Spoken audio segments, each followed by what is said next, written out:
Alright, it's been about 5 days since my last Q&A. I figured to go ahead and do another one. Let's jump straight into it with Sam, who asks, if you could see another hero who hasn't shown up in the Arrowverse just yet, get their own TV show in the Arrowverse, who would you choose? For me, the obvious answer is Batman. I love Batman the character so much. He's just a cool character in every single respect. This one's probably never going to happen though, whilst they simultaneously have Flash and Arrow on air, so maybe like a Batman series is going to be something that ends up happening when Arrow gets cancelled or whenever they decide to finish Arrow, but more than likely a Batman TV show is not going to be happening anytime too soon, although I would love to see it. If I was to pick a kind of less popular hero, or a less mainstream hero at the very least, I would like them to try the Constantine thing again, or if that doesn't work out, or if they just choose not to do something like that, maybe Dr. Fate, something magical. I like the magical characters, maybe even Zatanna. One of these characters I think would be a nice addition to the Arrowverse. Do you want to see Frost for MK11? Absolutely. Frost is a really cool character from what I've seen so far. She popped up in MKX for a little bit and her impact on the story was very minor, but when she did show up, I was like, oh, is that a playable character I get? And when I found out it wasn't, I was just like, oh.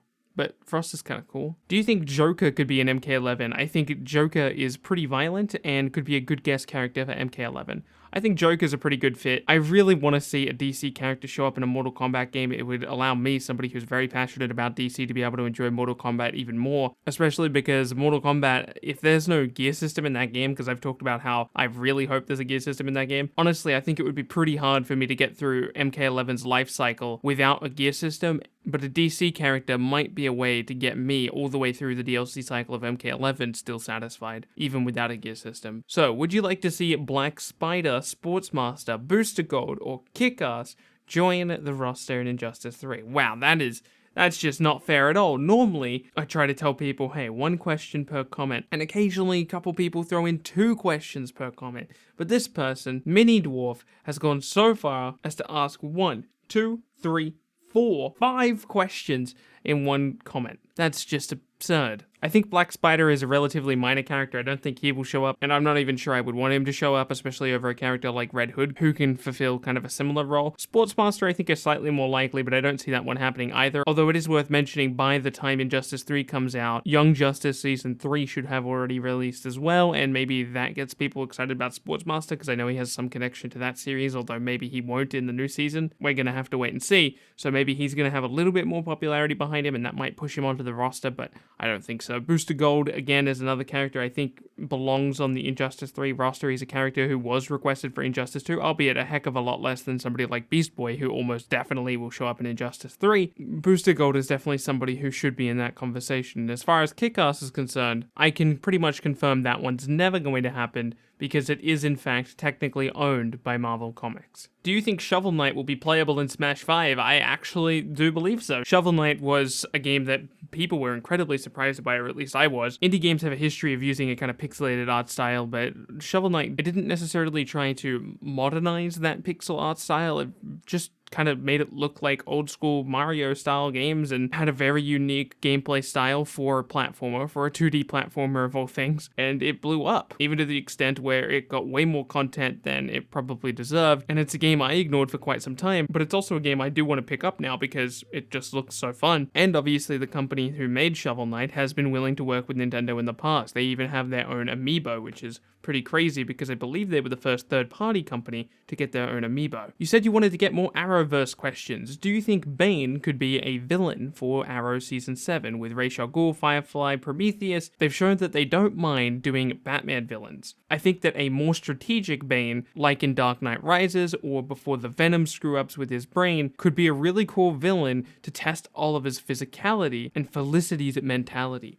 Wow, that was really well put. That being said though, I do think eventually they will do something with Batman in the Arrowverse, so I don't think throwing away characters so iconic to Batman like Bane, everybody knows that Bane is a Batman villain, where I'm not sure everyone knew. Obviously, us comic book fans, we know that Ra's al Ghul is a Batman villain, but does the average moviegoer or the average CW viewer? Probably not. Well, I'm pretty sure everyone knows that Bane is a classic Batman villain. It's also worth mentioning that I'm not sure there's a whole lot you could do with Bane for an extended period of time, at least for Oliver Queen's character, especially because his physicality has already been tested so many times. Characters like Prometheus, as you mentioned, the Dark Archer, all the other villains that Oliver has had to face, physically he has been challenged. Granted, not by somebody who literally looks like he's carved from a mountain like Bane. I do think there's probably some better options for them to go for on Season 7. Maybe even a character like Solomon Grundy. Which horror movie/book character would you like to see in Mortal Kombat? So I don't really have a new answer. I just feel like kind of repeating Pennywise, or even,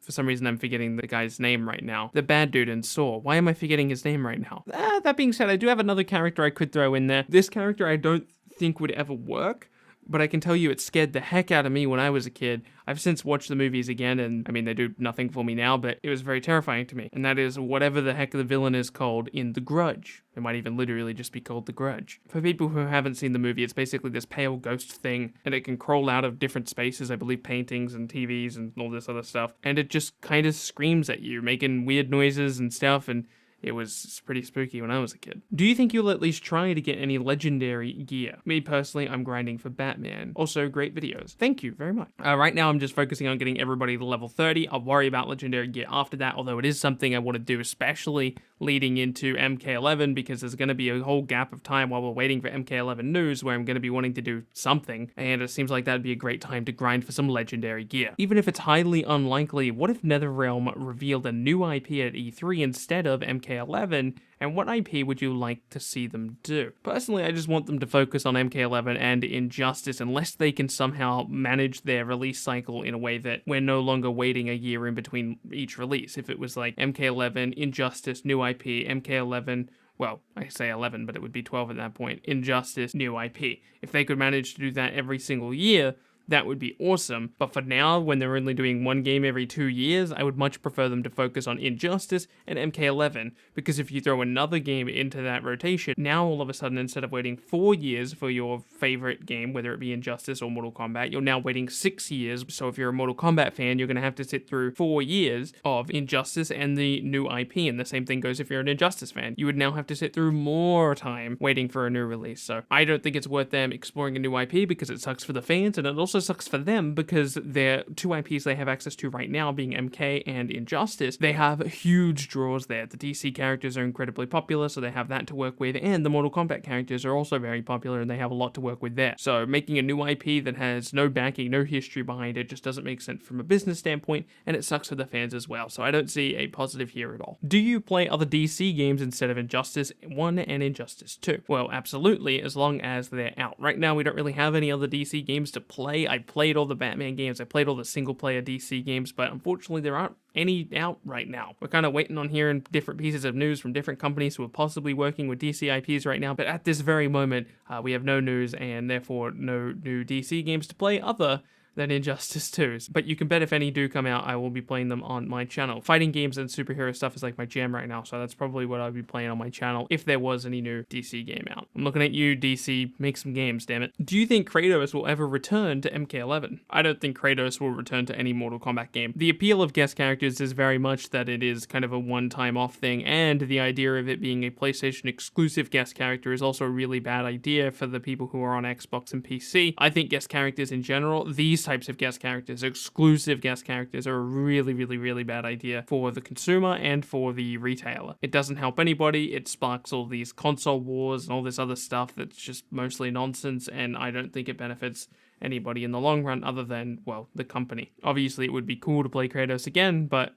it's just not worth it. Do you think they'll ever make a Marvel fighting game like Injustice or a horror fighting game like Mortal Kombat? I've touched on the horror game in the past. Basically, the answer for the horror game, in my opinion, is no. I don't think the theoretical NetherRealm horror game will ever happen just because of the lack of horror characters. The more fighting games continue to progress down this kind of momentum that the rest of the industry is going, the more characters they end up with on their final roster, and I don't think a horror game is going to be able to justify like a 40 character or even 35 character roster or anything like that. So for that reason, if they were to do some type of horror fighting game, it would have to be kind of a smaller title or a title more focused on longer term development rather than like a AAA $60 title. It would have to be some type of like free-to-play Steam game or something where they only give you like one character and you have to pay for the other characters individually so they can justify continued support for the game, so they can continue to add characters to it and then come up with their own horror characters specifically for that game. And then I'm sure there's a couple other companies who would be willing to work with them. Like, for example, the people who make Dead by Daylight, I'm sure would love to have some of their characters in this theoretical horror fighting game and would work perfectly as well. But it definitely wouldn't work as a $60 title. As far as a Marvel fighting game goes, I think this is probably more likely. I'm a big fan of Capcom just splitting up Marvel vs. Capcom and doing kind of like a Capcom All-Stars fighting game and a Marvel fighting game are two separate entities that they continue to push, similar to the way that Mortal Kombat does it now with Mortal Kombat and Injustice. It's just better for all the fans in the end. People who like Capcom can go play the Capcom game. People who like Marvel can go play Marvel. And yeah, sure, there's some audience in between there who likes both of the games who really want to see Ryu in the same game as Spider-Man for whatever reason. But at the end of the day, I think it obviously disincentivizes Marvel fans. Look at all the superhero YouTubers who are still making videos about Injustice, but haven't touched Marvel in, well, since it was launched. That's just the way the cookie crumbles, man. If you want the Marvel draw to be a true draw, you need to make it a Marvel game and not a Marvel vs. Capcom game. Wow, really? That's it for the questions? Wow, we just hammered through those questions. That did not take long at all. Thank you guys so much for watching this video. If you enjoyed the video at all, let me know by leaving a like. It helps other people find the video. Again, thank you so much for watching this video. My name is Bilbzy, and I will see you in tomorrow's video.